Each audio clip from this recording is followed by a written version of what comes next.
Tentara terakota adalah salah satu penemuan arkeologi paling terkenal dalam sejarah manusia. Setiap tahun, jutaan orang berdiri di tepi lubang-lubang bawah tanah itu dan menatap ke bawah, menyaksikan barisan prajurit tanah liat sambil mengira mereka mengerti apa yang sedang mereka lihat. Ternyata mereka tidak mengerti. Albert Lin baru saja mengungkap lapisan di bawahnya, yang sejujurnya sangat menggelisahkan, dan semakin dalam pemindainya menjangkau, semakin jelas bahwa sang kaisar tidak sekadar membangun sebuah makam. Ia membangun kerajaan terakhirnya di atas sesuatu yang mengerikan. Ada hal-hal di sana yang tidak seharusnya berada di sebuah tempat pemakaman. Ruang-ruang tersembunyi, gangguan aneh di dalam tanah, sebuah sejarah pengkhianatan yang disegel di bawah bumi, sementara orang-orang masih bernapas. Inilah kebenaran yang tidak pernah dimaksudkan untuk diungkap oleh para prajurit tanah liat itu. Tentara itu tidak berdiri di sana untuk melindungi sang kaisar. Mereka berdiri di sana untuk memastikan kebenaran tidak pernah muncul ke permukaan. Alam akhirat yang terlarang. Kebanyakan orang yang mengunjungi situs ini terpaku pada para prajurit. 8.000 figur tanah liat individual, masing-masing unik, masing-masing memiliki wajah yang berbeda, tersebar di lubang-lubang bawah tanah yang sangat luas, jauh lebih luas dari yang kebanyakan orang sadari. Namun para prajurit itu hanyalah pintu masuk utama. Skala penuh kompleks bawah tanah ini mencakup ribuan hektar. Para peneliti yang telah mempelajari tata letak keseluruhannya meyakini bahwa sang kaisar tidak sekadar mempersiapkan diri menghadapi kematian. Ia sedang membangun versi cadangan yang lengkap dari kekaisarannya. Jika dunia di atas runtuh, jika dinastinya hancur dan musuh-musuhnya menang, arwahnya tetap akan memiliki seluruh peradaban yang menunggu di bawah tanah, sempurna, abadi, dan sepenuhnya berada di bawah kendalinya. Inilah mengapa kompleks itu mencakup kandang tanah liat, peralatan perunggu yang masih berfungsi setelah 2000 tahun, dan hewan-hewan pahatan yang dibuat dari tanah bakar yang sama seperti para prajurit. Ada burung-burung tanah liat, peralatan pertanian dari tanah liat. Setiap detail kehidupan sehari-hari direproduksi di bawah tanah agar sang kaisar tidak kekurangan apapun. Namun ada sebuah teori yang jauh melampaui sekadar persiapan sederhana. Sebagian peneliti percaya bahwa sang kaisar tidak hanya merencanakan kematiannya, ia berusaha mengalahkannya. Selama puluhan tahun ia terobsesi mencari ramuan keabadian, mengirim ekspedisi ke seluruh penjuru dunia yang dikenal, berkonsultasi dengan para mistikus dan alkemis, mengonsumsi zat-zat yang diklaim para penasihatnya dapat memperpanjang hidupnya tanpa batas. Obsesi ini bukan sekadar rumor, semuanya terdokumentasi. Ia sungguh-sungguh percaya bahwa kematian adalah sebuah masalah yang memiliki solusi, dan ia memiliki sumber daya seluruh kekaisaran untuk menemukan jawabannya. Ketika berbagai pencarian itu kembali dengan tangan kosong, ia beralih ke makam itu sendiri. Sejumlah cendekiawan kini percaya bahwa seluruh kompleks itu bukanlah tempat peristirahatan, melainkan sebuah mesin, sebuah mekanisme ritualistik yang sangat besar, yang dirancang untuk menarik arwahnya kembali melewati batas antara kematian dan kehidupan. Setiap prajurit tanah liat, setiap saluran merkuri cair, setiap bintang yang dilukis di langit-langit ruang dalam adalah komponen yang bekerja dari mesin itu, sebuah peta bagi arwahnya untuk menemukan jalan pulang. Terdengar seperti takhayul hingga Anda melihat tingkat presisinya. Para prajurit tidak menghadap ke arah yang sembarangan. Mereka menghadap ke timur, ke arah wilayah-wilayah musuh yang ditaklukkan sang kaisar sepanjang hidupnya. Ia tidak sedang beristirahat, bahkan dalam kematian ia diposisikan untuk perang berikutnya. Setiap detail disengaja, dan kejutan sesungguhnya datang ketika kamera resolusi tinggi menembus melampaui wajah-wajah tanah liat itu ke dalam ruang-ruang gelap di baliknya. Sang penyelidik Albert Lin tidak tiba di situs ini seperti pengunjung biasa. Ia sudah memahami beban dari apa yang sedang ia masuki, bahkan sebelum turun dari pesawat. Lin bukan tipe peneliti yang mendekati sebuah misteri dengan sekop dan buku catatan. Ia bekerja dengan perangkat yang dirancang untuk menemukan hal-hal yang tidak dimaksudkan untuk ditemukan. Teknologi pemindaian yang awalnya dikembangkan untuk mendeteksi benda-benda yang terkubur di zona konflik aktif, instrumen yang mampu membaca bumi seperti sinar X membaca tubuh manusia, karyanya diakui di tingkat tertinggi dalam bidangnya secara internasional. Ia telah beroperasi di beberapa lingkungan arkeologi paling sensitif di muka bumi. Namun semua itu tidak sepenuhnya mempersiapkannya untuk menghadapi apa yang telah disembunyikan oleh pemerintah Tiongkok di sini selama puluhan tahun. Mendapatkan akses ke area terlarang di lokasi ini hampir mustahil. Selama puluhan tahun, bagian-bagian yang paling sensitif dijaga ketat di bawah kendali pemerintah. Penerbangan drone dilarang di atas seluruh kompleks. Setiap pemindaian memerlukan izin dari tingkat pengawasan tertinggi. Bahkan para peneliti Tiongkok yang sudah berpengalaman puluhan tahun di lokasi ini pun sering bekerja tanpa mengetahui gambaran lengkap tentang apa yang tersembunyi di bawah kaki mereka. Informasi itu sengaja dipilah-pilah. Tim yang berbeda hanya mengetahui potongan-potongan berbeda. Tak ada seorang pun di luar lingkaran yang sangat kecil itu yang mengetahui semuanya. Entah bagaimana, Lin berhasil mendapat izin untuk masuk ke tempat yang belum pernah boleh dikunjungi oleh peneliti asing manapun sebelumnya. Bagaimana izin itu diperoleh tidak pernah dijelaskan sepenuhnya. Begitu timnya menginjakkan kaki di lokasi, ketegangan langsung terasa secara fisik. Para petugas berseragam mengawasi setiap gerakannya. Mereka memeriksa setiap peralatan satu persatu sebelum mengizinkannya masuk. Setiap penerbangan drone memerlukan permintaan resmi tersendiri. Setiap pemindaian dilakukan dengan seseorang berdiri tepat di belakangnya, mengamati layar saat data masuk. Saat tim memasang peralatan mereka di dalam lubang, udara terasa berat dengan cara yang tidak ada hubungannya dengan kedalaman atau suhu. Lin mengatakan setelahnya bahwa berdiri di pusat kompleks terasa seperti berada di sebuah ruang yang tidak dibangun untuk orang yang hidup. Pernyataan itu bukan kiasan. Sangat sedikit orang yang pernah berdiri di lokasi-lokasi spesifik tersebut. Lebih sedikit lagi yang diizinkan mengarahkan instrumen ke apa yang ada di bawahnya. Ia berjalan melewati ruang-ruang yang tersegel selama lebih dari 2000 tahun. Prajurit-prajurit tanah lihat berdiri menjulang ke segala arah.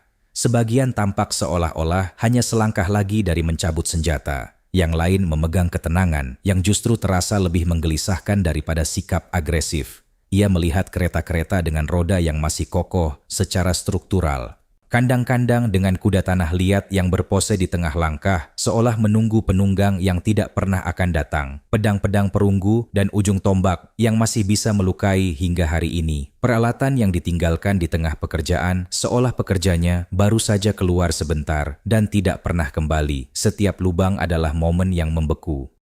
Sebuah ruangan di mana waktu tiba-tiba berhenti dan tetap tinggal. Namun Lin bukan datang untuk mengagumi karya seni itu. Ia datang untuk menemukan apa yang tidak bisa dilihat mata manusia, apa yang akan ditemukan oleh alat pemindai. Drone-dronenya mengudara, membawa instrumen pemindai paling canggih yang tersedia. Di tanah, timnya menggerakkan sistem radar dalam sapuan-sapuan cermat melintasi lantai, membaca lapisan bumi puluhan kaki di bawah sepatu bot mereka. Saat ia mengamati barisan prajurit diam itu dari atas, rasa tidak nyaman mulai menyelimuti tim dan semakin bertumbuh setiap jam yang berlalu. Keindahan patung-patung itu tampaknya menjalankan sebuah fungsi, menarik perhatian ke atas dan keluar, mengalihkan pandangan ke permukaan, jauh dari apapun yang tersembunyi di bawahnya. Ini bukan paranoia, ini adalah pengenalan pola. Ada sesuatu yang menunggu untuk ditemukan, sesuatu yang telah sang kaisar curahkan. Begitu banyak usaha untuk memastikan tidak pernah ada yang temukan. Penduduk setempat di sekitar lokasi ini selalu mengenalnya sebagai tempat yang terkutuk. Reputasi itu sudah ada jauh sebelum penemuan tahun 1974,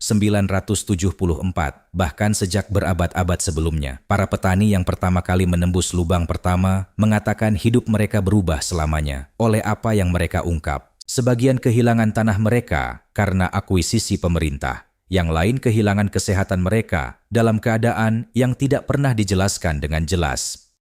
Cerita yang beredar sejak saat itu adalah bahwa mereka membuka sesuatu yang seharusnya tidak pernah dibuka. Dan pembukaan itu meninggalkan bekas pada semua orang yang menyentuhnya. Lin harus menyingkirkan semua itu. Ia seorang ilmuwan. Namun bahkan seorang ilmuwan membawa sesuatu saat ia melangkah masuk ke sebuah ruang tempat ribuan orang mengalami kematian dengan kekerasan di bawah lapisan tanah liat dan keheningan. Teknologi yang digunakan Lin disebut radar penembus tanah. Cara kerjanya adalah dengan menembakkan pulsa energi yang tepat ke dalam bumi. Ketika pulsa-pulsa itu menghantam sesuatu yang padat, sebuah dinding, lantai, benda yang terkubur, atau massa material yang terpadatkan, pulsa itu memantul kembali ke permukaan dan membentuk gambaran tentang apa yang tersembunyi di bawah. Sebuah peta yang sepenuhnya terbuat dari bayangan dan gema. Ketika peta-peta itu muncul di layarnya, seluruh tim terdiam. Dinding-dinding yang tidak muncul dalam catatan arsitektur manapun yang sudah ada. Poros vertikal yang menghujam lebih dari 100 kaki lurus ke dalam tanah, dan kumpulan bentuk-bentuk tertentu, ribuan objek kecil yang padat dan tersusun rapat yang tak seorang pun bisa langsung mengidentifikasinya. Satu teori menyebutkan bahwa kelompok-kelompok ini mewakili barang-barang pribadi sang kaisar, benda-benda sehari-hari dari kehidupannya yang direproduksi dalam material permanen agar tidak pernah lapuk. Jenis benda yang diinginkan seseorang yang terobsesi dengan keabadian agar selalu berada dalam jangkauannya. Teori lain jauh lebih gelap. Beberapa peneliti percaya bahwa pemindai itu sama sekali tidak membaca benda-benda. Mereka membaca sisa-sisa istana nyata sang kaisar. Bukan patung tanah liat yang menggantikan orang sungguhan, melainkan orang-orang nyata yang ditempatkan di sana secara langsung untuk melayani di alam baka sebagaimana mereka melayani semasa hidup. Semakin dalam peralatan itu menjangkau ke dalam tanah, semakin lanskap bawah tanah itu berhenti terlihat seperti sebuah kompleks dan mulai tampak seperti lahan pemakaman massal yang sangat luas dan kacau. Lapisan demi lapisan tanah yang terganggu, bayangan gelap yang tidak memiliki penjelasan arsitektur apapun. Gambaran yang terbentuk di layar-layar itu bukanlah sesuatu yang diperkirakan siapapun. Makam-makam di bawah pasukan itu, selama waktu yang panjang, tidak ada pesawat yang pernah diizinkan terbang di atas situs ini. Wilayah udara di atasnya secara efektif dirahasiakan. Albert Lin mengubah hal itu. Ia menjadi orang pertama yang menerbangkan peralatan pemindai di atas kompleks pemakaman sang kaisar dan melihatnya dari ketinggian. Dari ketinggian tersebut, skala sesungguhnya dari dunia bawah tanah itu menjadi jelas dengan cara yang tidak pernah bisa diungkapkan oleh penelitian di permukaan tanah selama beberapa dekade. Ia menggunakan sebuah alat yang disebut LIDAR, sistem pencitraan berbasis laser yang menembus vegetasi, lapisan tanah permukaan, dan material penghalang untuk memetakan struktur yang terkubur dengan presisi tinggi. Apa yang ditampilkannya di bawah lubang-lubang yang sudah dikenal dunia adalah jaringan padat struktur tersembunyi yang membentang luas. Dinding-dinding yang terkubur memanjang jauh melampaui batas-batas yang diketahui. Ruang-ruang yang runtuh yang tidak muncul dalam rencana manapun yang sudah ada, serta area-area di mana sejumlah besar orang tampaknya telah ditempatkan di dalam tanah secara bersamaan. Beberapa lokasi ini menunjukkan tanda termal yang konsisten dengan kebakaran kuno, bukti peristiwa panas yang sangat intens yang terserap ke dalam tanah itu sendiri dan tersimpan di sana selama 2000 tahun. Kemudian tim itu menemukan bagian yang membuat segalanya terhenti. Jauh di bawah kaki para prajurit tanah liat, pemindaian mengungkapkan kelompok-kelompok lubang tak beraturan dan terganggu di dalam tanah, terlalu kacau untuk disebut arsitektur yang disengaja, namun terlalu teratur untuk menjadi hasil proses geologis alami. Polanya cocok dengan apa yang langsung dikenali oleh arkeolog forensik, kuburan massal. Tanah di area-area tersebut rusak dengan cara yang sangat spesifik, terkompresi dan retak dalam pola yang konsisten dengan gaya luar biasa yang diterapkan secara tiba-tiba. Bukan tekanan bertahap dan merata dari waktu dan tanah yang mengendap, melainkan gaya kekerasan yang terpusat akibat sesuatu yang bersifat katastrofik. Garis-garis retakan yang melewati stratigrafi, bentuk-bentuk padat yang berserakan sesuai dengan sisa-sisa manusia. Lin menatap hasil bacaan itu dan tidak mengucapkan sepatah kata pun untuk waktu yang cukup lama. Ia sudah pernah melihat data yang sulit sebelumnya. Ini berbeda. Yang bersemayam di bawah pasukan tanah liat bukanlah sekadar istana bagi seorang penguasa yang sudah mati. Itu adalah sebuah kuburan. Dan itu bukan kuburan bagi orang-orang yang dihormati. Catatan sejarah menyebutkan bahwa 700.000 orang direkrut paksa untuk membangun kompleks ini. 700.000. Pembangunannya berlangsung selama beberapa dekade. Orang-orang berdatangan dari seluruh penjuru Tiongkok dan tidak pernah kembali ke rumah mereka. Selama bertahun-tahun, para sejarawan berasumsi bahwa mereka dibebaskan setelah pekerjaan selesai, kembali berpencar ke desa-desa dan ladang-ladang mereka. Data pemindaian menyarankan penjelasan yang berbeda. Jika bahkan sebagian kecil saja dari para pekerja itu dikubur di dalam ketika pembangunan selesai, maka pasukan terakota berdiri di atas salah satu situs pemakaman massal terbesar dalam sejarah peradaban manusia. Teori yang telah beredar selama berabad-abad adalah bahwa sang kaisar menggunakan proyek konstruksi itu sebagai alat eliminasi yang disengaja.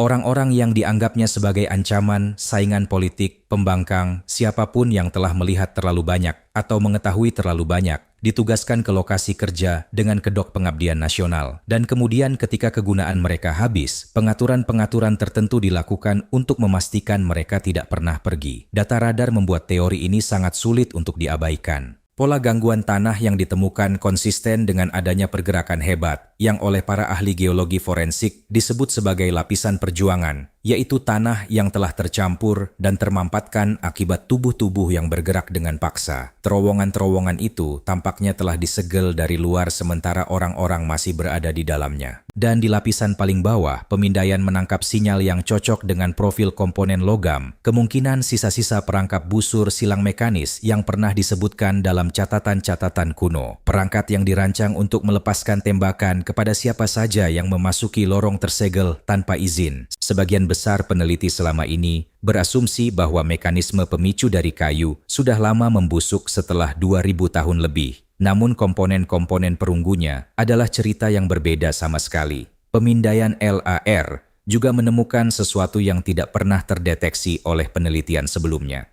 Sebuah struktur berbentuk piramida dari tanah yang dipadatkan secara rapat, terkubur tepat di bawah gundukan utama.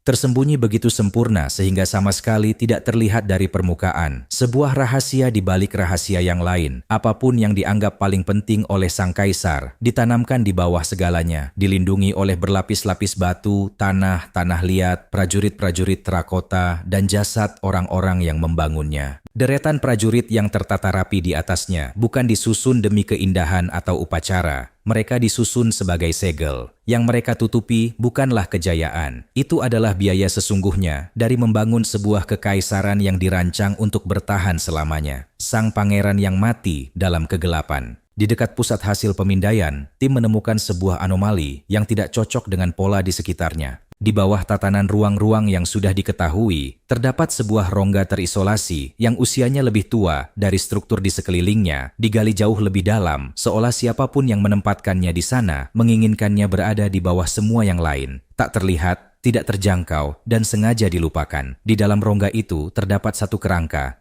Orang ini tidak dibuang seperti yang lain. Tulang-tulangnya tersusun dengan penuh kehati-hatian dan kesengajaan. Kerangka itu milik seorang pemuda, kemungkinan berusia di awal 20-an. Benda-benda yang ditemukan di dekat jasad itu bukan milik seorang buruh ataupun tahanan. Barang-barang tersebut mahal dan bernilai tinggi. Jenis kepemilikan yang hanya dimiliki oleh seseorang yang lahir dari kalangan yang sangat berkuasa. Namun yang membuat semua orang di ruangan itu terdiam adalah apa yang terungkap dari pencitraan di dalam tengkorak. Sebuah mata anak panah dari perunggu tertancap dalam ke dalam tulang. Ini bukan kecelakaan. Ini bukan serpihan sisa pertempuran yang terjadi di suatu tempat di dekat sini. Ini adalah eksekusi, tepat, disengaja, dan dilakukan terhadap seseorang yang dikuburkan secara terpisah, dengan penuh perhatian, di lokasi yang secara khusus dirancang agar tidak pernah ditemukan oleh siapapun. Pertanyaan tentang bagaimana ia meninggal terjawab dalam hitungan detik. Pertanyaan tentang siapa dirinya membutuhkan waktu lebih lama, dan jawaban yang muncul sangat mengusik pikiran. Catatan-catatan kuno dari masa itu mendokumentasikan putra-putra kaisar pertama, para pangeran yang lahir dalam keistimewaan luar biasa, dibesarkan di dalam istana tempat kekuasaan, dan paranoia hidup berdampingan dalam kadar yang sama. Dan kepercayaan adalah sesuatu yang tidak bisa diberikan kepada siapapun dengan aman. Beberapa pangeran itu menghilang dari catatan sejarah tanpa penjelasan. Nama-nama mereka muncul dalam dokumen, lalu tiba-tiba berhenti begitu saja. Tidak ada keterangan tentang kematian mereka, tidak ada catatan pengasingan atau kejatuhan dari kasih sayang. Hanya keheningan di tempat yang dulu pernah ada sebuah kehidupan, seolah catatan itu sendiri telah diperintahkan untuk melupakannya. Saat para peneliti mengamati berbagai detail yang mengelilingi pemakaman ini, lokasinya relatif terhadap gundukan utama, kualitas barang-barang kubur, kedalaman galian, serta upaya luar biasa yang dilakukan untuk menyembunyikannya dari atas, sebuah gambaran mulai terbentuk yang tidak ingin diterima oleh satupun orang di ruangan itu. Ini bukan seorang pekerja, ini bukan tahanan biasa. Pemuda ini mungkin saja adalah salah satu anak kandung sang kaisar sendiri. Ia tidak dibunuh oleh musuh dari luar. Ia dibunuh atas perintah yang datang dari dalam garis darahnya sendiri. Ruang itu sendiri mempertegas kengerian tersebut. Bentuknya bukan seperti makam. Ukurannya justru cocok dengan sebuah sel penahanan. Posisi kerangka itu menunjukkan bahwa pemuda tersebut kemungkinan ditahan hidup-hidup di ruang bawah tanah itu selama berminggu-minggu atau bahkan berbulan-bulan sebelum ajalnya tiba, dibiarkan tetap bernapas, dibungkam, dihapus dari dunia di atas sementara ia masih sangat nyata keberadaannya di dunia bawah. Tanda-tanda tekanan yang terlihat pada struktur tulangnya sesuai dengan kondisi penahanan berkepanjangan dalam keadaan yang sangat berat. Ada sebuah teori tentang siapa yang memberikan perintah tersebut. Penerus sang kaisar adalah putra keduanya, seorang pria yang merebut kekuasaan tepat setelah kematian ayahnya.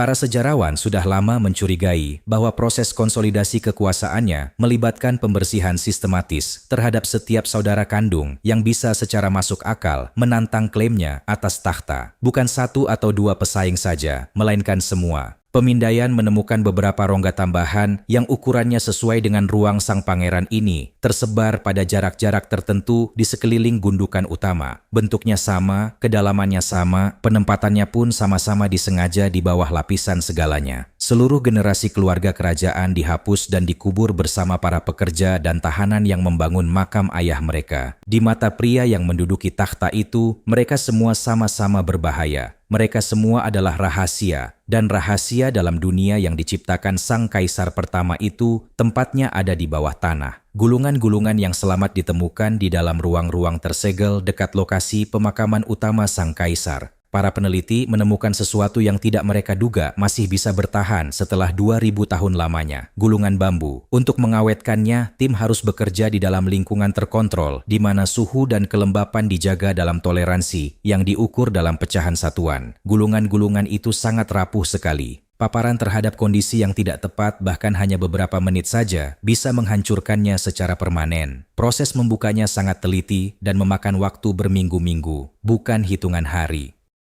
Apa yang termuat dalam teks-teks itu, ketika akhirnya dibacakan dengan lantang, bukanlah daftar pencapaian. Itu bukan pula sebuah monumen untuk warisan sang kaisar. Bagi para sejarawan yang membacanya, isi gulungan itu terasa lebih seperti catatan kejahatan. Baris demi baris, gulungan-gulungan itu menggambarkan sebuah masyarakat yang diatur oleh rasa takut, bukan oleh hukum. Satu dokumen mencatat sebuah dekrit kekaisaran yang memerintahkan 460 orang cendekiawan dan intelektual dikubur hidup-hidup, bukan dieksekusi dengan cepat, dikubur. Pelanggarannya adalah mempertahankan gagasan filosofis dan historis yang tidak disetujui sang kaisar. Gagasan-gagasan yang menyiratkan bahwa cara lain untuk mengatur dunia itu mungkin saja ada, bahwa kekuasaannya bukanlah satu-satunya jenis kekuasaan. Gulungan-gulungan lain mendokumentasikan pembakaran buku-buku secara sistematis di seluruh penjuru Tiongkok. Bukan hanya teks-teks politik saja, tetapi juga sejarah, filsafat, ilmu pengetahuan, ilmu kedokteran, penghancuran yang disengaja terhadap segala pemikiran tercatat yang mungkin memberi seseorang kerangka untuk mempertanyakan otoritas mutlak sang kaisar. Beberapa dokumen yang paling menggelisahkan adalah pengakuan yang ditandatangani oleh para insinyur, pembangun, dan pengrajin yang pernah bekerja di kompleks makam itu. Membaca tuduhan-tuduhan yang ditujukan kepada mereka adalah pengalaman yang sangat tidak nyaman.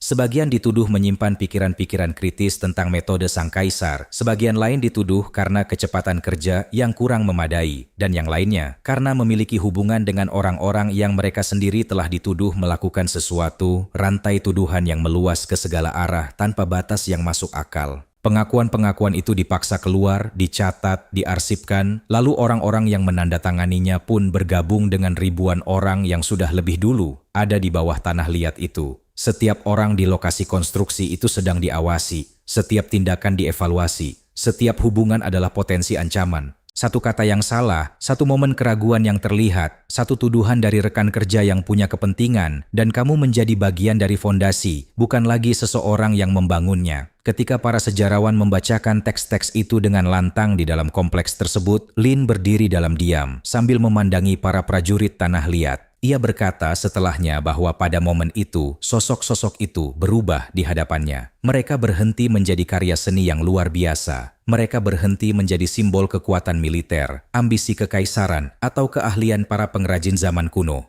Mereka menjadi apa yang sesungguhnya selalu mereka representasikan, sebuah garnisun permanen yang berdiri dalam barisan di atas tempat yang dibangun di atas penderitaan dan pembungkaman paksa, berjaga untuk memastikan penderitaan itu tetap terkubur.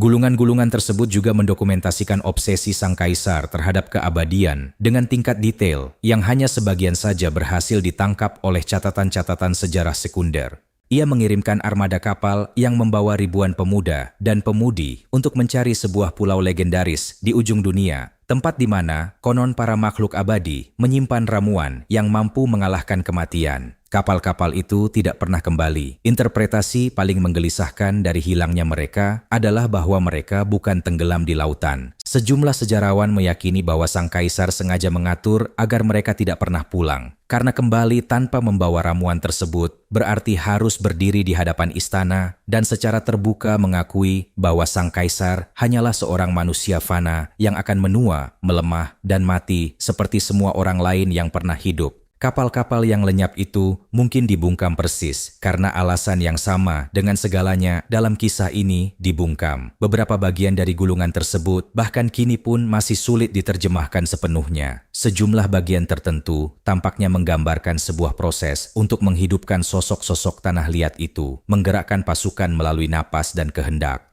Apakah itu dimaksudkan sebagai petunjuk harfiah atau sebagai bahasa simbolis yang tertanam dalam konteks ritual masih menjadi perdebatan di kalangan para sarjana. Yang dikonfirmasikannya tanpa keraguan sedikit pun adalah bahwa keyakinan sang kaisar terhadap mekanisme supranatural itu sungguh-sungguh. Ia tidak menjalankan upacara demi kepentingan rakyatnya. Ia benar-benar percaya bahwa pasukan tanah liat itu pada saat yang tepat akan bangkit berdiri. Dan gulungan-gulungan tersebut menggambarkan sesuatu yang terkubur di bawah ruang utama yang belum pernah ditemukan oleh penggalian modern manapun. Sebuah ruangan berisi emas dan permata dalam skala yang membuat teks-teks kuno kehabisan kata untuk mendeskripsikannya. Pemindaian telah mendeteksi sebuah ruang kosong yang sangat besar, kira-kira setinggi 3 lantai penuh yang terletak tepat di bawah lantai istana pusat. Ruang itu tampaknya nyata, tampaknya cocok dengan deskripsi yang ada, namun gulungan-gulungan itu datang beserta sebuah peringatan. Harta karun itu dibasahi oleh racun dari bintang-bintang. Frasa itu hampir pasti merujuk pada Merkuri. Dan Merkuri inilah titik di mana kisah ini memasuki babnya yang paling akhir, sekaligus paling berbahaya, racun yang menjaga segalanya. Di jantung seluruh kompleks tersebut terdapat sebuah lokasi yang belum pernah dibuka oleh siapapun. Tidak ada arkeolog. Tidak ada pejabat pemerintah, tidak ada peneliti yang beroperasi di tingkat otorisasi manapun, tidak ada seorang pun. Makam utama Kaisar pertama Tiongkok telah tersegel selama lebih dari 2000 tahun dan tetap tersegel hingga hari ini. Bukan karena orang-orang tidak ingin membukanya, melainkan karena mereka takut akan apa yang terjadi jika mereka melakukannya. Sampel tanah yang diambil dari area sekitar gundukan utama tidak menunjukkan kadar merkuri yang sedikit meningkat. Kadarnya ratusan kali lebih tinggi dari apapun yang secara alami ditemukan di alam. Catatan tertulis kuno menggambarkan para arsitek sang kaisar yang merancang sungai-sungai dari merkuri cair yang mengalir terus-menerus melalui replika skala miniatur istananya di dalam ruang pemakaman. Sebuah kekaisaran kecil berwarna perak yang mengalir selamanya di bawah tanah. Istana di atas, dalam miniatur abadi di bawah. Selama sangat lama, catatan-catatan tersebut dikategorikan sebagai legenda, sebagai hiperbola, sebagai jenis kisah yang semakin membesar dengan setiap generasi yang menceritakannya kembali. Pembacaan tanah mengonfirmasi bahwa inti dari kisah itu bukanlah hiperbola, itu adalah dokumentasi. Jika ruang utama dibuka hari ini, atmosfer bertekanan yang telah menumpuk di dalamnya selama 2000 tahun akan meluap keluar dalam sekejap. Uap merkuri pada konsentrasi yang ditunjukkan oleh data tanah bersifat sangat beracun. Paparan yang mematikan dapat terjadi dalam hitungan menit pada konsentrasi yang jauh lebih rendah dari apa yang diindikasikan data ini. Apa yang akan dimulai sebagai penggalian arkeologi paling signifikan dalam sejarah modern bisa berubah menjadi peristiwa korban massal sebelum siapapun sempat bereaksi. Dan itu bukan satu-satunya ancaman. Pada tahun 80-an, para peneliti untuk pertama kalinya membuka sebuah lubang anak yang lebih kecil. Mereka menyaksikan cat pada para prajurit tanah liat, warna-warna yang telah terjaga sempurna selama lebih dari 2 milenium, mulai mengelupas hanya dalam hitungan detik begitu terpapar udara terbuka. Perubahan tekanan dan kelembapan memicu reaksi kimia yang tidak bisa dibalik. Warna-warna yang telah bertahan selama 2000 tahun lenyap sebelum siapapun sempat mencegahnya. Jika ruang utama sang kaisar menyimpan struktur kayu, kain sutra, atau permukaan yang dicat, membuka makam itu bisa menghapus sejarah yang justru ingin kita temukan. Penemuan dan kehancuran akan terjadi dalam waktu yang bersamaan. Pemindaian Lin terhadap struktur sentral itu justru semakin mempertebal misteri yang ada. Data yang diperoleh sesuai dengan catatan kuno mengenai apa yang tersimpan di dalam ruang tersegel itu. Namun, satu kesimpulan menjadi sangat jelas. Kaisar merancang tempat ini agar tetap tersegel untuk selamanya. Merkuri, perangkap mekanis, kedalaman yang luar biasa, dan berlapis-lapisnya pemakaman, semuanya dirancang untuk mencegah generasi mendatang masuk ke dalamnya. Ia tahu bahwa suatu saat seseorang pasti akan mencoba. Sejauh ini, dunia telah menghormati rancangan tersebut, bukan karena kagum pada sang kaisar, melainkan karena para peneliti memahami konsekuensi dari membuka ruang yang memang tidak pernah dimaksudkan untuk diganggu. Pasukan terakota bukan sekadar monumen kekuasaan atau kesetiaan, ia adalah sebuah penutup. Di bawah ribuan prajurit tanah liat terbaring para pekerja yang dikubur di tempat mereka mati, musuh-musuh politik yang dihapus dari catatan sejarah, para cendekiawan yang dieksekusi karena gagasan-gagasan mereka, dan para pangeran yang dibunuh demi mengamankan takhta sang kaisar. 8.000 prajurit masih berdiri dalam formasi yang sempurna, menghadap ke timur, menjaga rahasia yang tidak pernah dimaksudkan untuk disaksikan siapapun. Albert Lin memasuki situs itu sebagai seorang ilmuwan dan pergi membawa bukti yang memperkuat apa yang telah lama diisyaratkan oleh catatan-catatan kuno. Salah satu keajaiban arkeologi terbesar di dunia mungkin juga merupakan salah satu tempat kejadian perkara terbesar dalam sejarah. Pertanyaan sesungguhnya bukan apakah ada sesuatu yang lebih mengerikan dari Merkuri dan perangkap kuno yang menunggu di dalam ruang terakhir itu. Pertanyaannya adalah, apakah kita siap untuk mengetahui kebenarannya? Tuliskan pendapatmu di kolom komentar. Jika kisah ini mengubah cara pandangmu terhadap sejarah, like dan subscribe, karena beberapa rahasia terbesar umat manusia mungkin masih terpendam jauh di bawah sana. Terima kasih sudah menonton.